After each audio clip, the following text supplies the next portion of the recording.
Sometimes when I make these intros, I just want to have something crazy happen.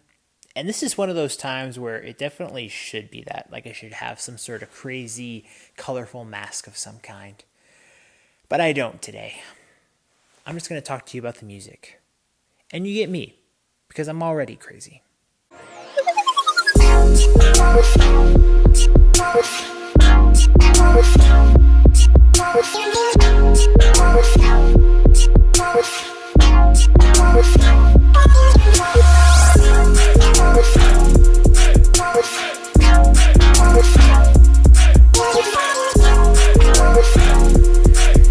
Chromatica is the 6th studio album released by Lady Gaga. Some of you may be saying it's the 5th, but I count her Cheek to Cheek album with Tony Bennett, so therefore, it's number 6. Oh boy, where to start? What?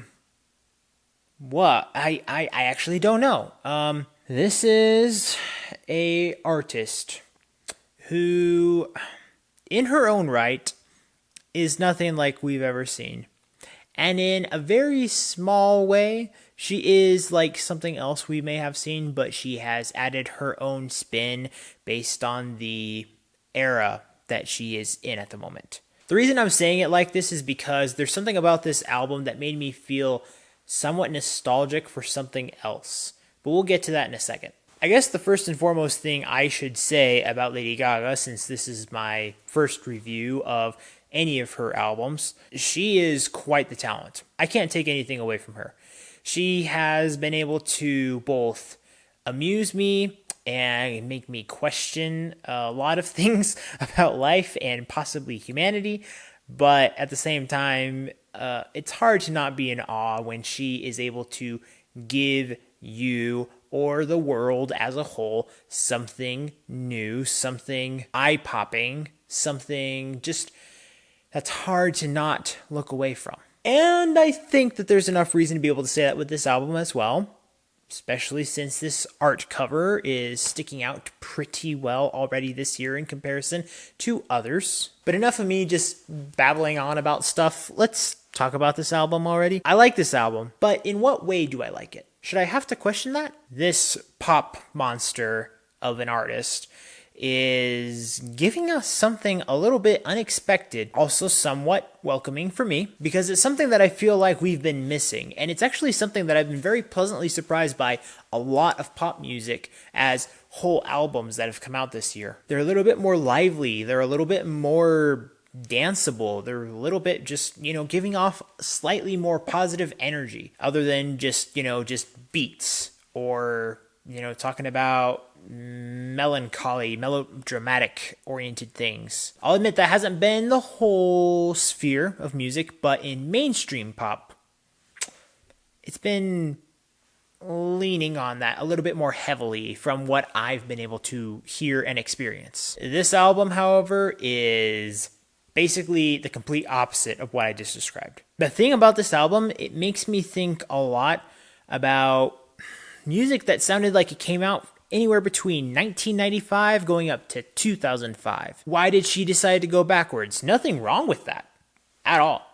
But why? Especially if you care about pop drama, which is irrelevant. But at the same time, she and Madonna have this kind of similar comparison from the different ages of life. Whatever. And some of the music reminds me of Madonna, I'll just be honest right there. And I don't mean that in a bad way, but some other people could view it like that, I guess. And then fast forwarding from 1995 to 2005, a lot of the production makes me feel like what we would get off of a lot of the remixes that would come off from other artists, whether they were originally from pop or if they came from dance or even remixes of country music. So that's my overall ambiance atmosphere take of this album. Let me talk about some songs and let's see what more depth we get into. First thing I definitely need to mention is the Chromatica interludes, if you want to call them, Chromatica 1, 2, and 3. Normally, I would not like these and feel like they have zero purpose being in albums. Most of the time, artists do not land these whatsoever. Even if they sound nice, they just feel unnecessary and irrelevant to a degree. But I can't say that with this I think these Chromatica, intros, interludes, whatever you want to call them, I think they actually serve a purpose, and they're not that long, which, as individual tracks that would normally still bother me, but for some reason, I don't care. I welcome them. I like it. They add, because this entire album feels like basically an entire concert that just happened to be one gigantic album. It's a continuing cohesiveness that happened to be recorded in a studio that feels like one giant concert that you wish that you were in to actually be there for the recording. After the first Chromatica, we get the song Alice.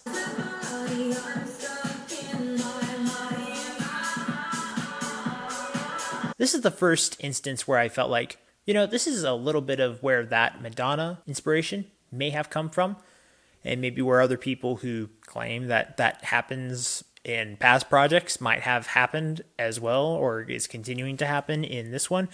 Irrelevant, again, I don't care as long as it's not a complete ripoff, but it does make me think that, so there's potentially some inspiration there. Now this song, along with many of the other songs I'm going to mention in this album, feel like it's hard to describe music as having some sort of hollow hole that you can just like blow air through, but it feels like there's an element that could have been added here. It's a very fun, upbeat, danceable song, but this and many other songs, many other songs, feel like they have a little bit of hollowness to them. And it's not big, but it feels like you could spot it if you could visualize it. The song Stupid Love, it's a decent song, but I really love the hook.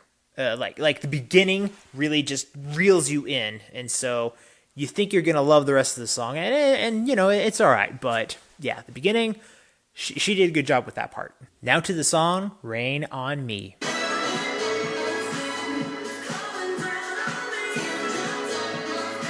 This is the first song where I feel like I really got into the groove. And maybe it's the best song, I'm not sure. But I think Lady Gaga and the combination of her vocals with Ariana Grande's worked really well. From then on, it continues to have somewhat of an upbeat mood to it. Each song kind of has its own identity, and it keeps flowing through pretty well until we eventually come to the song Sour Candy.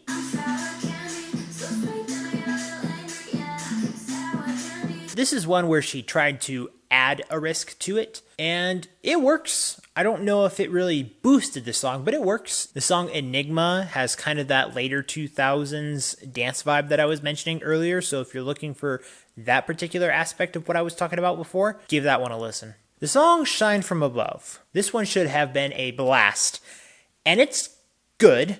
But Elton John's vocals didn't blow me away as much as I thought that they should have. I don't think they sound bad, but they don't sound as impactful as you would imagine both Elton John and Lady Gaga to be together. The song itself, I think, has a grandiose potential to it. There's a little bit of me that's not sure that it actually reached what we imagined it should have. Following that, A Thousand Doves works out pretty well for me.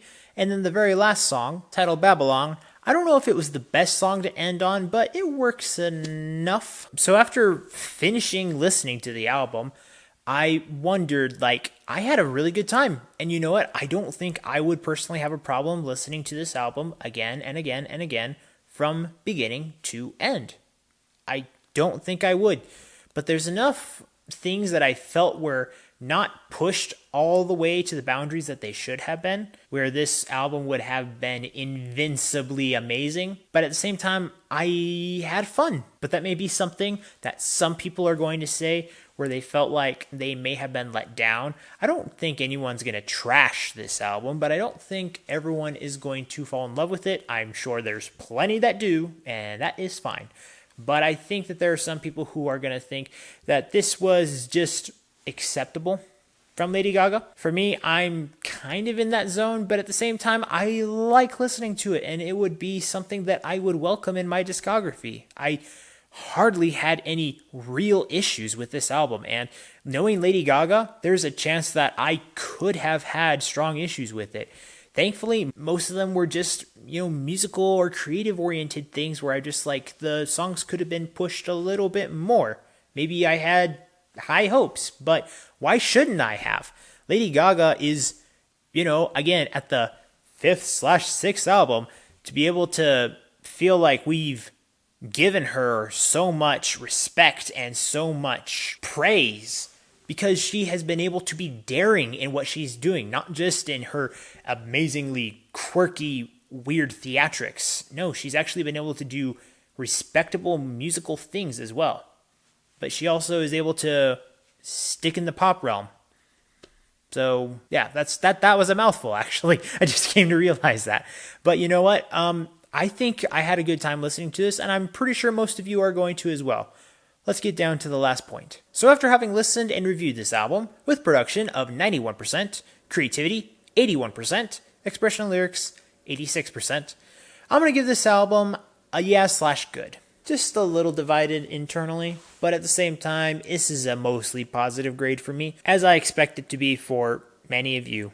So yeah, go out and have fun listening to it. As always, guys, thank you so much for watching. And remember, if you want to discover, promote, and review the best in entertainment, remember to like, comment, subscribe, share, all that good stuff down below so you can get that yes in your life. See you next time.